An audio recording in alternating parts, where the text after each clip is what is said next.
Here I've set up a very simple little still life in green and burnt siennas. Very easy for you to draw, and I would like you to do something similar. Just 2 or 3 pears are wonderful to paint. Just on your kitchen table or your in the window of your studio. I want you to choose something really simple and you think you'll be able to cope with. Because at the end of the day, I don't want you to be discouraged and think, oh geez, I can't do this. So I'm going to take you step by step through this little painting, hoping that it'll help you when you start yours.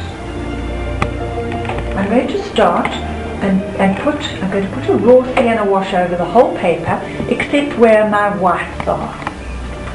So it does a couple of things. It'll unify this little painting. It'll unify all the colours because it's got a common undercoat, and it also will help me to remember where I have planned to leave my paper absolutely white. You will have done a planning sketch for your little watercolour. So you'll have a little planning sketch next to you, and you will have worked out all the tones where your darks and lights are going to be, and where your highlights are. I've got it in my mind. I haven't got a planning sketch for you today. So here I go with working with a very big brush and raw sienna, which I've decided is a fairly good common colour to use here. There are no very, very bright white highlights in this still life at all, so I'm going quite roughly over the entire subject matter, and I'm leaving the table white. I might want to adapt it later, but for the time being I'm leaving the whites where they are. The table is white. I'm going right over the cloth, the little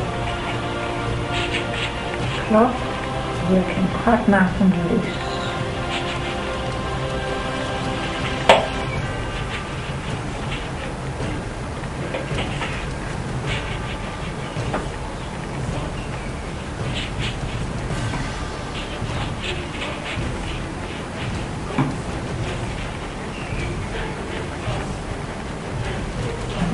Fringes will come here. Right. Now I would like to suggest just putting a little bit of extra tone onto the pears, because they've got quite a strong yellow undertone. A little bit of extra there. Now I'd like to suggest a soft highlight on the edge of the pears. So I'm going to lift it out. I'm going to lift a little bit of the paint out to create a soft highlight on the light side.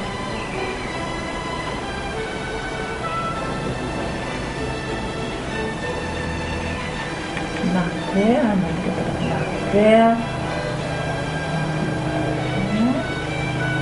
It's not white, but it's certainly lighter than the yellow that I have here. So take a little out on the light side.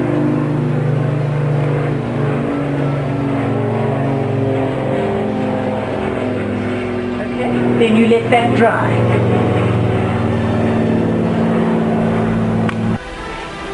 The next step is to start blocking in the local colours on the different objects that you're going to paint.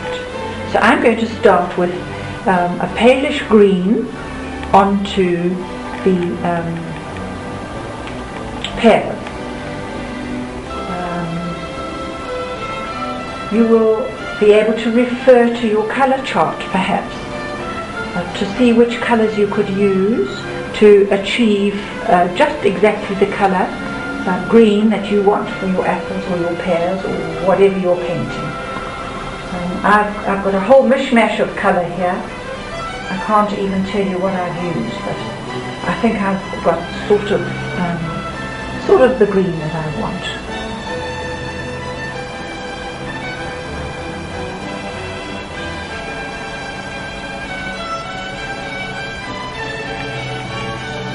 trying to paint quite cleanly. And at this stage, don't let them run together like you did for the overall wash. Just paint inside the shape, and I'm going to let this one dry before I paint that, so that I retain the light on the edge there of the pear in front. Okay. Now, I'm not taking the green all the way to the edge because there's light there. It's actually quite yellowish. I can't see a lot of green approaching the edge, so I'm leaving my green like that. And I'll come round to this pear in the front, which doesn't seem to be quite as ripe. It seems to be a cooler green. I'm just adding a little bit of extra blue into it. I'm trying not to look at the shadows at the moment. I'm just putting in the colour that the pear is. Actual colour. Its local colour.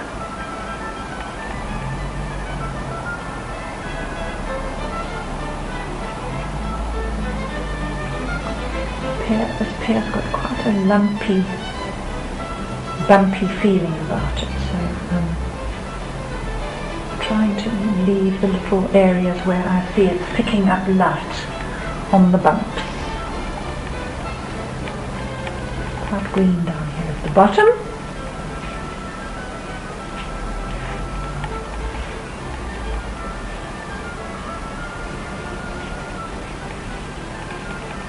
Okay.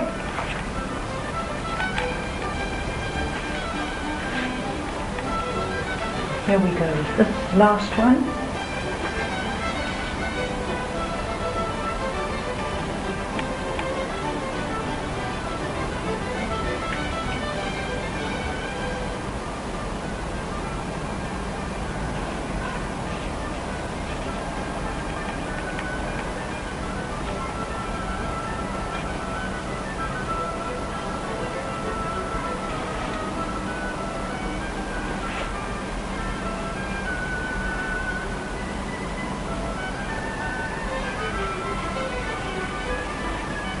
Right, there's the local colour onto the pears. Now I'm going to move on to burnt sienna, which is a lovely reddish brown that's in the cloth. It's also in the bowl, and the lip of the bowl is a strong burnt sienna colour. So I'm going to paint the lip of the bowl. Better to paint lighter than you want it at first, just to get yourself organised. So you can always darken it, but once you've painted something too dark, you can't get the light back. So I like to block in things fairly light first and see how I go.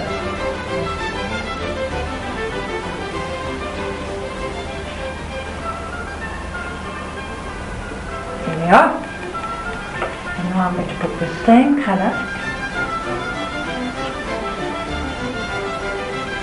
into the cloth. The local colour again, don't worry about the shadows. The shadows will be overlaid later.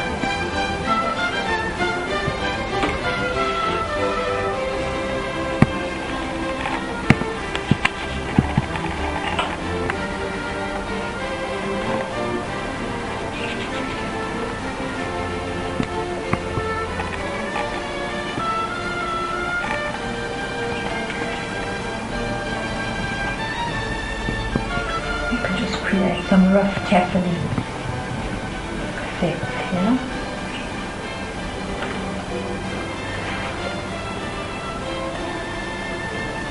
Tattoos here too.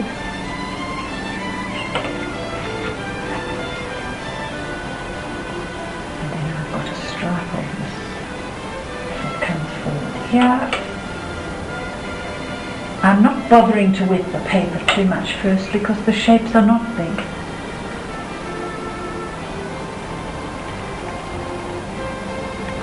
Painting the colour in straight off.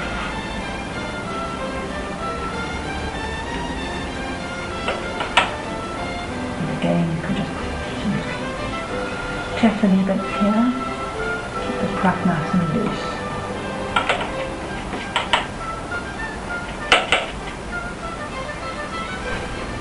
Right, I've put the burnt sienna in on the cloth, and now I'm looking again at my pears, and I'm looking at it quite critically from the point of intensity of colour, of local colour, because the next step is going to be to put the shadow on to the pear, and very often the shadow reduces the intensity of the local colour, so it's important to get the local colour intense enough before you start overlaying shadow colour. So I don't think I've got enough local colour onto these fruit yet. I'm going to upgrade them. I'm going to make them a little bit darker, and this time I'm going to use a definite wet in wet technique. Okay, so I'm going to wet it. I'm going to wet this pear first with my green colour, and then I'm going to drop in some other colouring and more intense green, just so that it's a really vibrant colour before I start softening it and deadening it in a way with shadow colour. So there's a little highlight there which I don't want to lose. Okay, I want to put a bit more yellow in. So here I go with some wet yellow. My green is wet, and I'm dropping in extra yellow, and you can actually let it fall in, but you're not actually touching the paper with your brush in some cases, just to drop the extra colour in. Okay, maybe a little bit of a browny colour. I'm going to try a little bit of raw umber. See if I can get some extra richness to the green.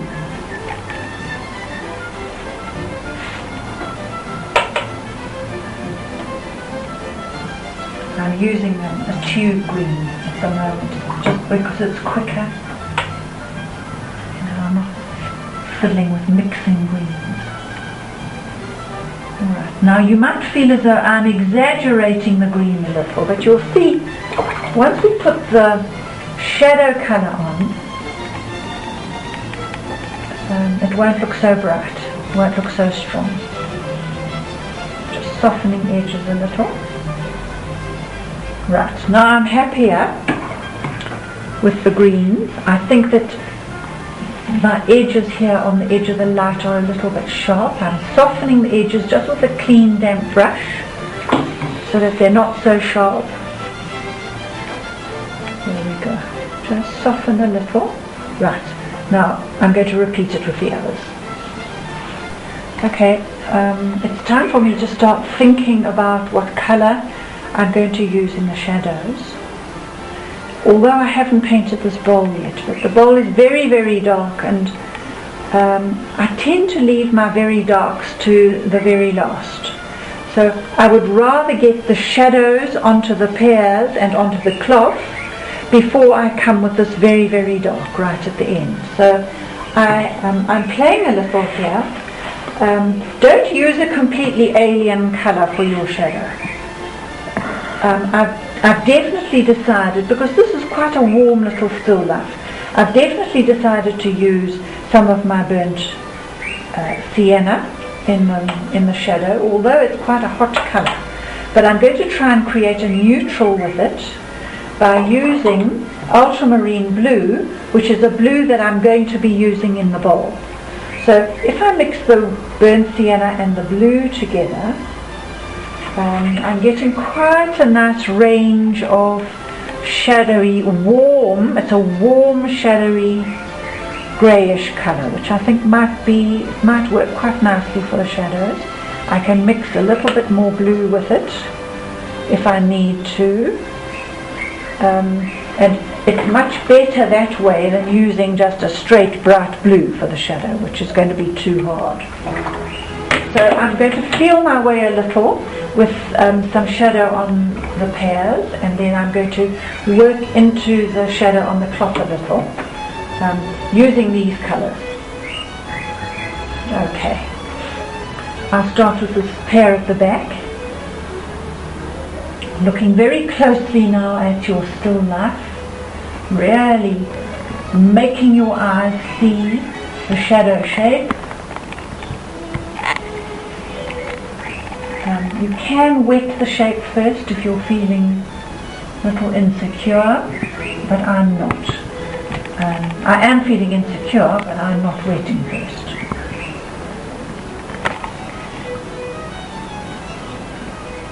The shadow here is quite strong. It's making a good tonal contrast between the white table at the back and the side of the pear. So I'm putting it on fairly strong here. And of course, the tonal contrast between the front pear and the back pear is tremendous.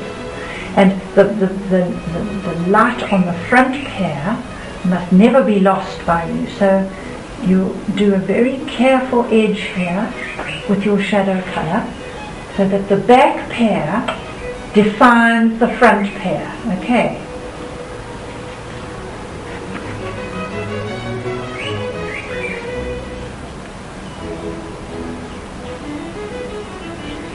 You don't want to cover all the green. Not all the green is in the shadow. I'll soften these edges later.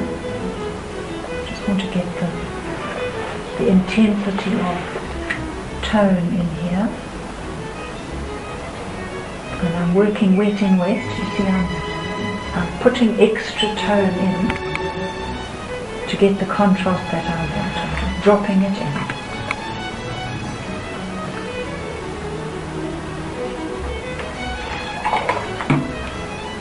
Stand back, have a look. It looks a little bit extreme, but the bowl is very, very dark, and if I don't get a reasonable amount of dark on my shadow on the pear, it's going to look a little bit weak by the time the bowl is painted dark blue. So there's my back pear. A little bit strong these edges, so I'm just using a damp brush just to soften here a little. Okay, right, there's the back pear, and while I'm about it I'll just put the shadow onto the little stalk at the back. There we are. So that pear's finished. I'm not going to tackle this one next because I'm waiting for that edge to dry. I will tackle this one and then we'll have a look at doing the shadows on the cloth. Right, I've got the shadow colour onto my two front pears. Well, I think I have. And I've put a light version of the local colour onto the bowl. Once the bowl is painted, I might decide I need to upgrade the shadow colour on here. We'll see. I'm seeing the shadow on the back pear as quite a lot darker than the shadow on these two pears. And it is lovely and deep in there, and in fact I've almost got a lost edge there at the bottom of the pot, at the bottom of the bowl, which I will capitalize on a little bit later. What I'm struggling to do now is to see the shadows in the cloth. Because it's a coloured cloth and it's quite textured, it's quite a rough texture, the edges of the shadows don't show up very easily, so I'm struggling to see their edges. Once again, I'm mixing my burnt sienna with my blue, a little bit darker now, to try and make an impact on this cloth.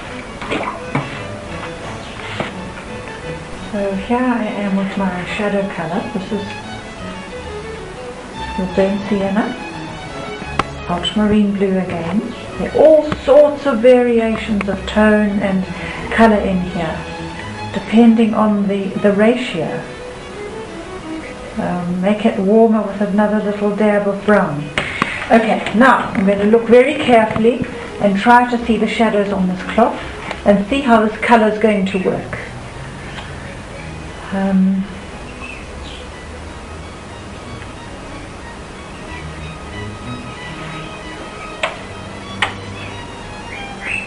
The bowl is casting a shadow more or less the whole way to the edge here.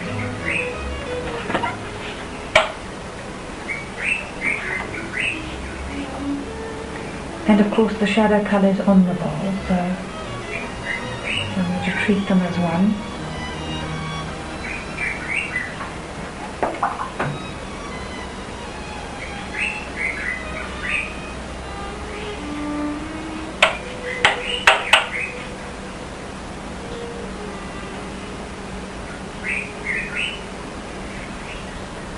And there's a very lost edge here, really doesn't matter. It will be more exciting if we can't see the edge of the bowl on this side. So that the tone of the bowl and the tone of the shadow on the cloth are so similar that the edge gets completely lost. That's what makes your paintings exciting. Lost edges. The shadow comes across here and then it softens back into a nice sort of general shadow here. Putting a little bit more blue into it. And I can't see an edge of the shadow at the back there, so I'm just losing the edge of the shadow at the back. Try to be very flexible.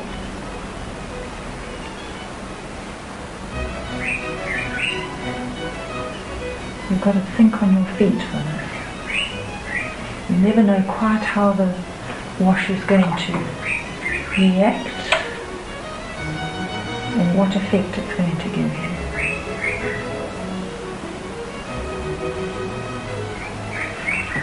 And the shadow sort of flattens out into little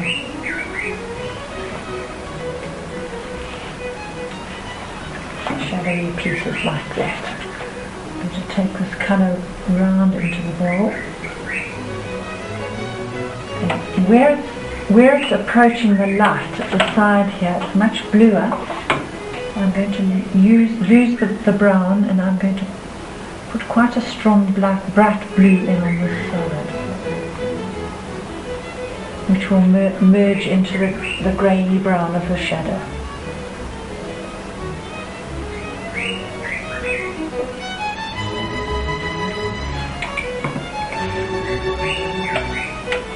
And now here the pear is casting a strong shadow onto the cloth. Doing something like this.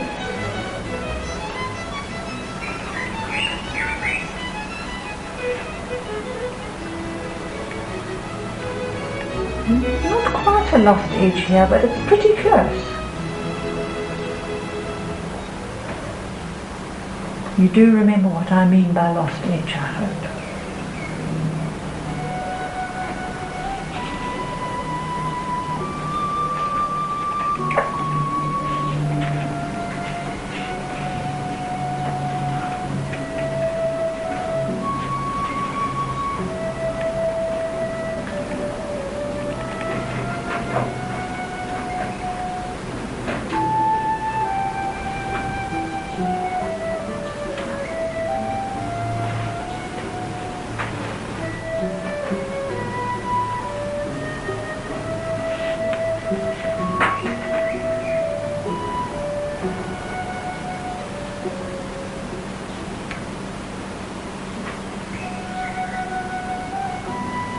So on. This is all in light at the back, so I'm not touching that.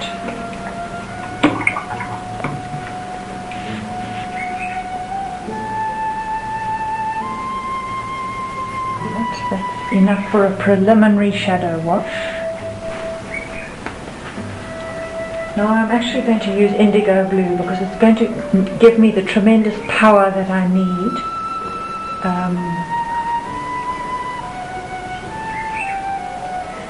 In the very, very dark shadows in this already very dark local coloured bowl.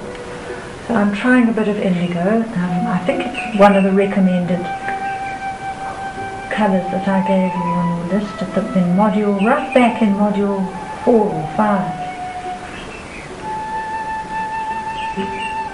I don't use indigo very much, but it does make wonderful greys, and if you mix indigo with yellow it can give you wonderful green.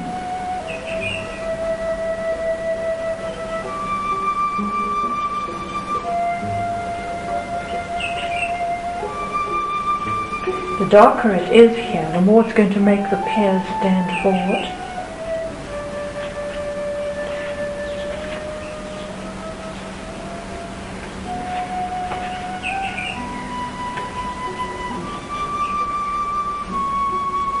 Very dark in the shadow here.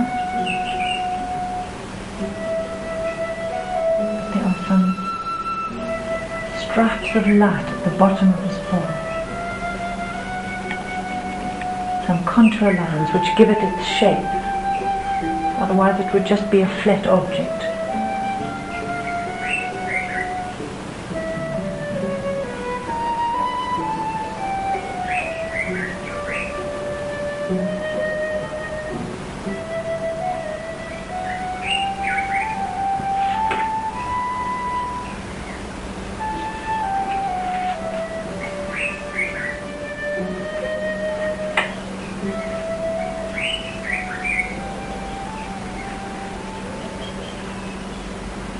Flooding more colour in wet to get the intensity that I need here. You see what a marvellous strong colour it is.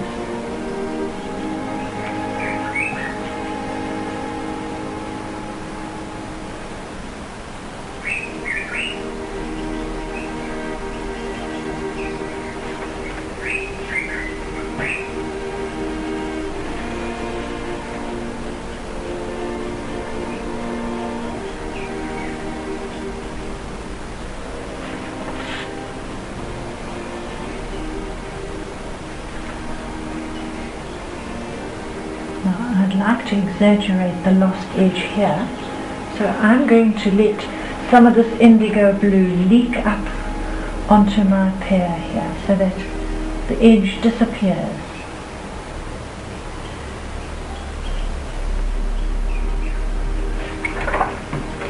There you are, there's the lost edge. We'll just get rid of the edge with a damp clean brush. Okay. Nice lost edge there at the bottom.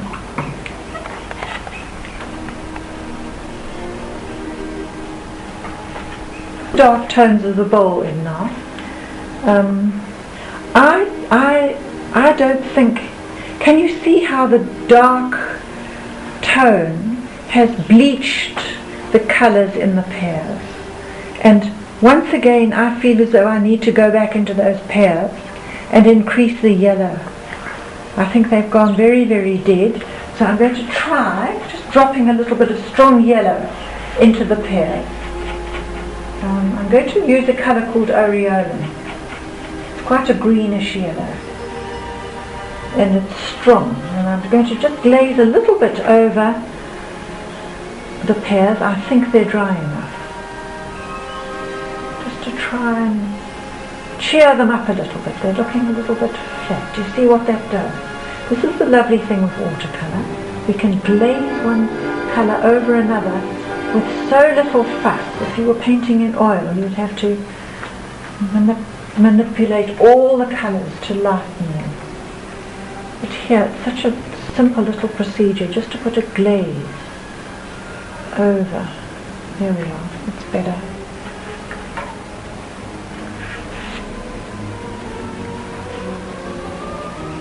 The light from my window is also getting warmer and brighter as the day goes on, so perhaps this is why I didn't see so much yellow in the first place. There's even more yellow on this side now. You'll notice when you're doing your own still life how the light changes constantly. And the shadows are always moving around. It can be very irritating. You think you've just got it right, and then you look up and the shadow's gone. It's disappeared altogether, or it's moved somewhere else. That's better. Now, I don't want to fuss too much. I'm going to use a little bit of line work just to clarify a little bit of, a few dots and dashes to clarify this cloth.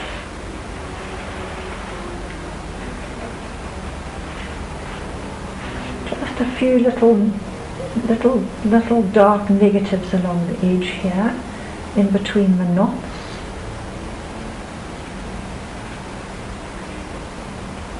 Just not detail painting, it's just a few little impressionistic marks, really, just to help the viewer understand what you're trying to say.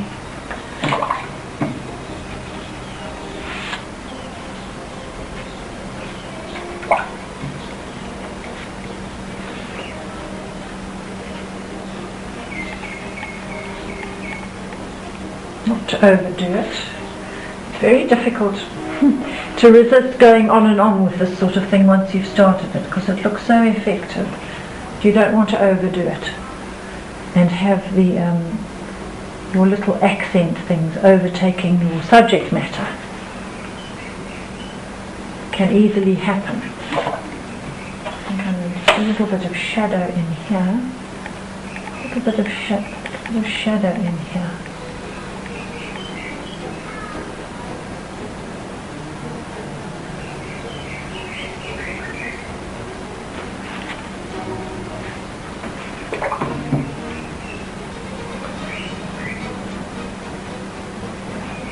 I'm going to put a few lines into the cloth.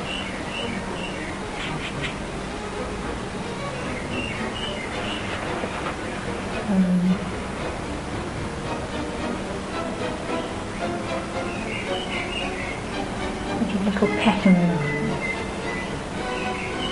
It just helps the cloth to lie down and to give it some structure.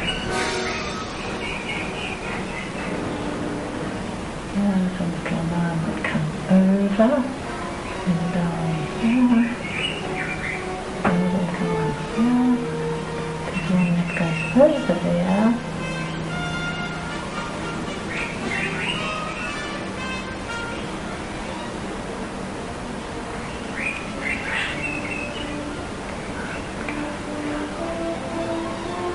I don't want to labour this too much. I want it to look quite spontaneous and free. You don't want to be painting too much fussy detail.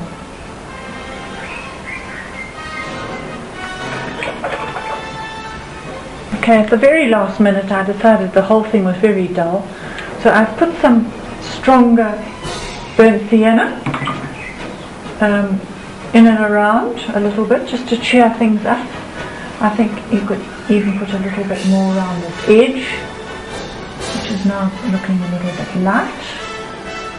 Not everywhere, but just to pick up that edge again a little bit, make it a bit stronger. I've also put some more blue onto this pear and let it leak into the shadow. And I'm just going to put another little bit of colour into some of these little edges, just to cheer things up a little bit. Okay, so you can be quite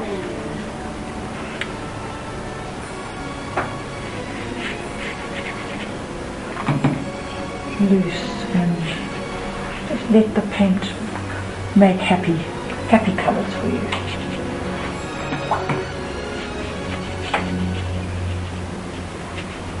Okay, there you are.